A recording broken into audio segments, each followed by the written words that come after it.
Howdy ho, pepeLaugh. Well, you didn't think I was not gonna talk about Khali, did you? So, as you've probably seen, we're trying out a new format for the training guide. I've noticed that despite a lot of my guides being years out of date at this point, and the fact that reboot and reg servers training methods are worlds apart now that Wild Totem doesn't exist, there really hasn't been anyone to pick up the slack to cover training guides for specific classes for reboot or reg server. Seems it still falls on me. So with my new training guide video, I put more emphasis on having it be short and to the point so that it just got to brass tacks, so to speak, with what a training guide should be, which is just a brief class interlude and then the actual training guide, separated by base spawn and frenzied spawn maps, so that the reboot players who watch these videos can still get some value out of them without needing to piecemeal rotations together. So I hope that helped. It's a bit on the rough edge. Like, that is the first video where I've actually had to reinstall DaVinci for actual proper video editing in about 5 years. So it's not quite polished. The ending was definitely one of the endings of all time. You know me, I love to talk about MapleStory. I had to literally cut myself off.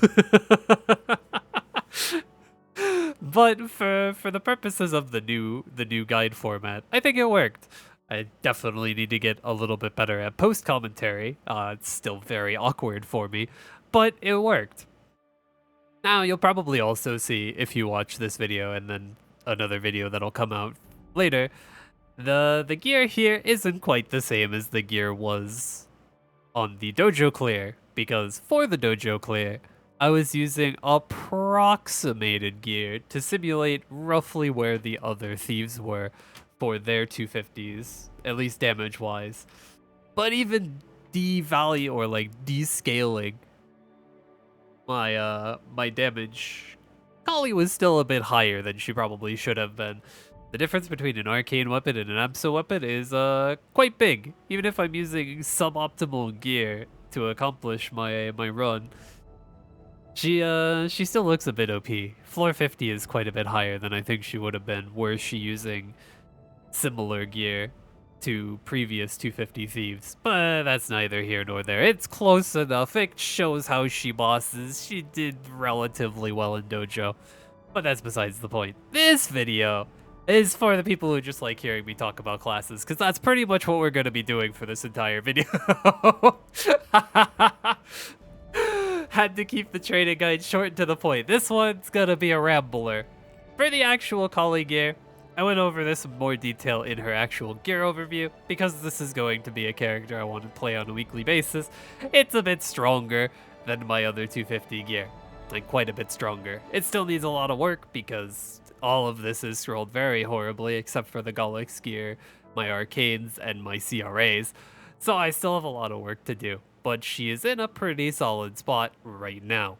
Sitting right around 28k clean stat, we're right below the threshold for 30k stat when we have Maple Warrior, when we're on our Bossing Legion, and when we have our Bossing Links on. Her weapon, secondary, and emblem are pretty much in a good spot. I need to fix the secondary, but that's very low priority. 18% attack isn't that much worse than 21% attack, at least for my purposes, and I need solid cubes for so many more important projects. Cape will be replaced once a Violet Cube sale happens, yada yada, gotta recube all this business. But, let's talk about Khali a little bit, shall we? Khali's inner ability. Cooldown skip being the most important thing. Is it really the most important thing? Kinda, not really, but kind of really. For me, if you're like me, and you hate randomness when it comes to your bossing, do you need cooldown skip? No. Do you want cooldown skip? You wouldn't believe it, but yes. Cooldown skip for Khali doesn't really work the same as cooldown skip for Cadena. For Cadena, cooldown skip is your entire existence. If you skip bat 3 times in a row, by golly, Cadena's gonna chunk. for Khali, it's not quite like that. For Khali, cooldown skip just means you have your stronger 2 skills more often. That doesn't mean that you're not having skills otherwise. Like, Pandemonium's good to throw in on cooldown. It's great damage. It also props your chakras. It works just like the other hex skills. Sweep is a very good filler. It's also a low cooldown, so this usually means if neither your Fury or Chakram Split reset with your cooldown skip, you still have something to trigger your chakras. However, the reason you need cooldown skip, this fucking skill's a liability. It's not solely this skill's fault. I can't put the blame entirely on Sweep, because the blame also lies with Void Rush. This piece of shit. So, this thing doesn't prioritize the nearest platform below you if you cast downwards. It will always go its max distance that it can until you hit the literal bedrock layer of the map. That doesn't sound terrible, and for mobbing, that's actually really, really nice, because it makes her dash rotations for mobbing really smooth, like buttery smooth. That's why she's able to post up these large map rotations similar to what Buck can do. For bossing, yeah, dude, you're gonna fucking slam your body down into that Lotus electricity and kill yourself. You better hope you didn't use Void Blitz before you tried animation cancel sweep, because your ass is grass if you use this in a lot of bosses. You can use it to dash upward in those scenarios, but honestly, dashing up to animation cancel out a sweep feels worse than dashing down by a large margin, because not only are you taking longer to get back to damaging the boss, but in a lot of bosses, there's falling debris, so you're probably launching yourself head first into a demolisher. So there's a lot of times in bosses where you're just gonna not use sweep, despite it being the only hex skill you have to actually trigger your chakras. So there are instances where you just deal less DPS than you should. But that's okay. That's just part of Khali's charm.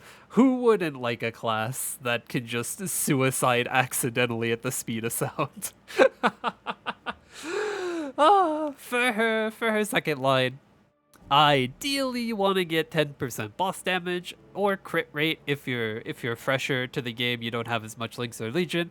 Crit rate is probably up there in priority as well, but crit rate's fucking hard to get, and I don't really need it anymore. So, boss damage, 8% damage to status affected enemies, drop rate, Mesa, whichever one gives you the most value, those are your second and third line if you manage to roll them. I managed to land 15% drop, which is a lifesaver, because boy howdy this character doesn't have drop rate.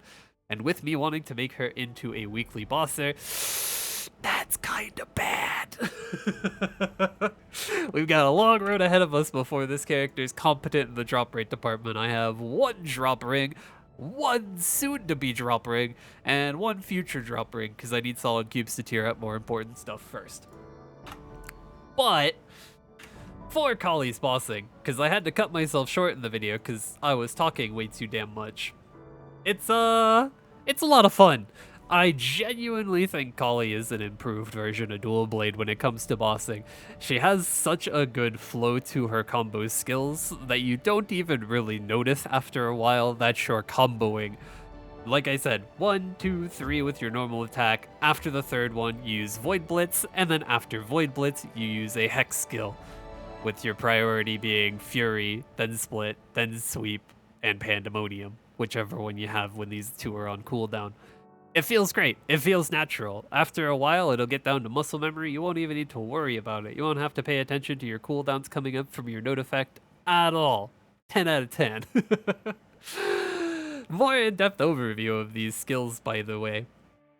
Resonate Ultimatum. This is so much more than just a mobbing skill for Frenzied Spawn. This thing pumps damage numbers. This is what makes Khali's burst so visually appealing to me. I don't know if I talk about it enough, why I like Nightwalker's bossing, is because of how many damage lines they do. And god darn if this doesn't bring me back some of those good vibes from Nightwalker's bossing. When you're full bursting, when you have all of your stuff out, when ultimatum is running, all those chakras bouncing and trouncing around. Oh, it brings me all the good feels. So this is so much more than just a handy dandy little mobbing booster. This is one of the bread and butter skills. This makes me enjoy Khali's bossing on a visual level. It also helps that it does really good damage, that too. For the skills specifically, like I said, Void Rush can accidentally suicide you. It's also one of the neatest mobbing skills they've ever come up with. It's pretty much on par with like Buck's Super Dash and Dash Jumping, where you can just cover really, really large maps on base spawn and get some really good kill rates for a class that otherwise wouldn't be that good of a mobber. Art's Flurry is quite a bit better of a skill than I expected it to be with how this class was poised to play, being a combo-based class. Generally, their main mobbing skills aren't the greatest hitboxes. This one kind of bucks that trend. It has a chunky hitbox. Like, it is almost on Adele Cleave levels of chunky hitbox, and I love it. It makes it so much nicer to use. You can splash Khali into so many more training areas than you would be otherwise, and especially for Frenzied Spawn, where you really don't have the luxury of doing these elongated dashing rotations, because 1.5 second respawn is really, really fast. Having a reliable mobbing skill with Flurry is super, super nice. And then Void Blitz. It's a bit unintuitive when you start playing the class. I am one of those people who locks their Void Blitz, so you can use Void Blitz with the same key that you use Void Rush. Some of you probably won't like that, and you'll have these keyed separately, and who knows, maybe that makes it feel a lot better. But for me, with my key bindings, I didn't really have a good easy access key to have both Void Rush and Void Blitz, with it being close to all of my other skills. I could probably throw it on S now that I don't have my Frenzy on this character, but S is the permanent Frenzy key. Until I'm 300 plus, nothing but Frenzy goes on S. It would ruin all sorts of muscle memory for me. For the other trio, Death Blossom, I love this skill because it summons lots and lots of chakras. It is pretty much the saving grace for Khali's mobbing on Frenzied Spawn. This thing plus Ultimatum means you can actually keep up with larger map spawn when it comes to kill rates. It is not enough to fully keep up with Frenzy. You're still constantly playing a game of catch-up when it comes to how many mobs are being dumped into the map. So it's not perfect. She's a very mid, maybe even mid-low tier mobber on Frenzied Spawn, which kind of sucks because I love mobbing so much. Having a class I want to play a bunch that gets pretty mediocre rates does sort of sting.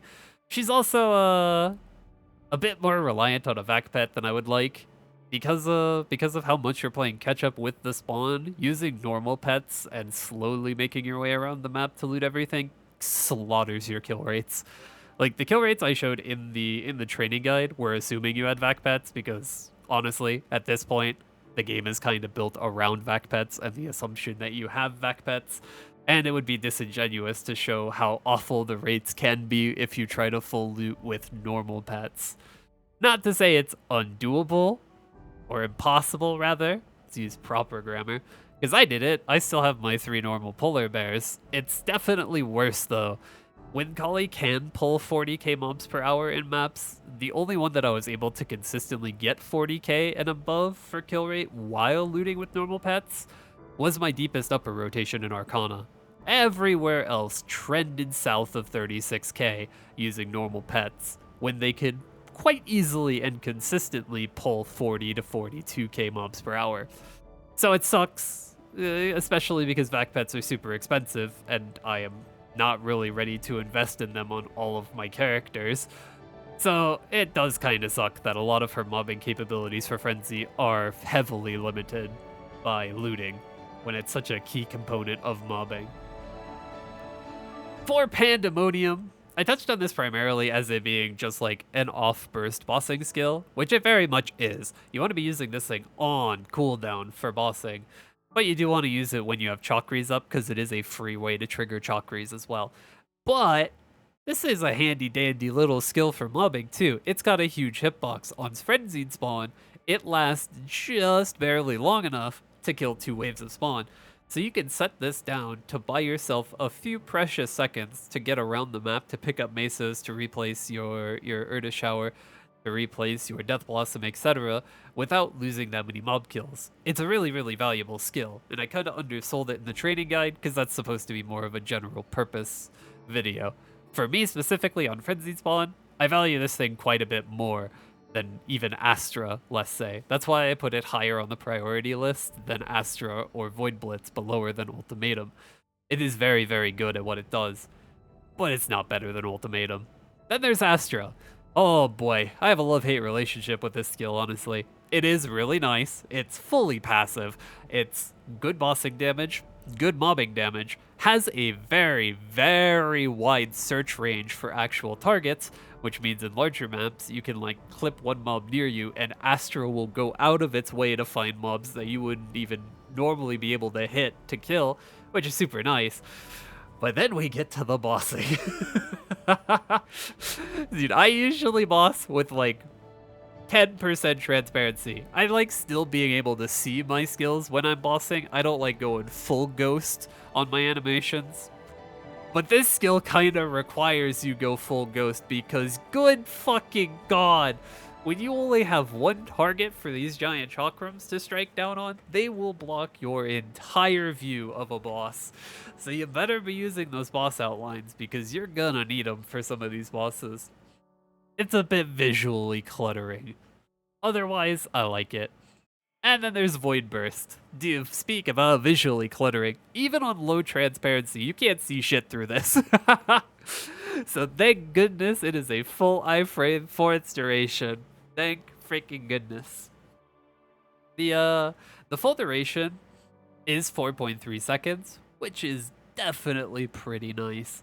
It's nice and short, you get out your full burst really fast, it triggers all of the chakras that summon while you're in its animation, so it just works together with Khali's kits really nicely. I don't quite know the proper way to set up for full burst. Right now I'm kind of just like popping all of my buffs and then making sure I get one rotation of Fury and then split in before using Void Burst, which might not be optimal, but it feels right. Because I always want to make sure these are off cooldown if possible when I'm full bursting, because they do bring a lot of damage to the table.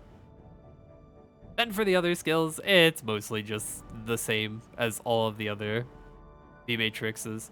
Conversion Overdrive is a pain in the ass. Why is this 200 seconds? Just nerf it so it can be 180 seconds, okay? It's so dumb that I have to wait an extra 20 seconds to full burst. All my cooldowns are up and then this thing's still ticking down for another 20 seconds. It just breaks the otherwise amazing flow that is Khali's bossing. Oh, jeez, though. I like Khali a lot. I really do. It's extra nice, too, that she is obscenely beginner friendly, dude.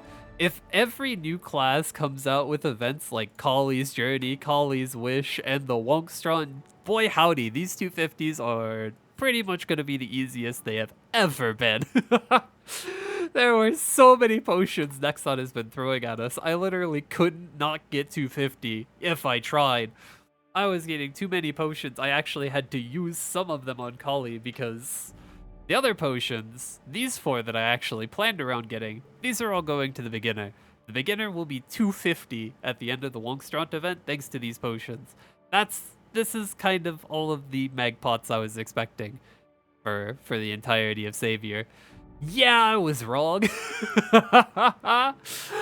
Dude, Khali got so many potions, I literally skipped from level 200 to 220 without touching a single training map. I had to go back after the fact. Once I was 250, I had to go back and test all of the VJ, Choo Choo, Reverse City, and Yum Yum Island maps because I literally did not step foot in there while I was leveling this character to 250. They threw so many potions at us. You can really tell Nexon is trying to shuffle us into the grandest areas. The Arcade River has-been content. Get your lazy ass up to 260 is kind of the vibe they're giving off. And I'm here for it. With 6 job just around the corner, getting even the casual players up to 260 is definitely a trend in the right direction. And hey, who doesn't like the fact that 10k Legion is going to be more achievable? If it's this easy to level Khali to 250, that means it'll probably be this easy to level future classes to 250. And maybe that means it'll be easier to level mule characters to 250. And that means more 10k Legion gamers, more Legion mains. Hell yeah, we're spreading the good word. Being a Legion main is definitely an undervalued way to play the game. There are so many good classes in MapleStory that just playing only one of them doesn't sit right with me.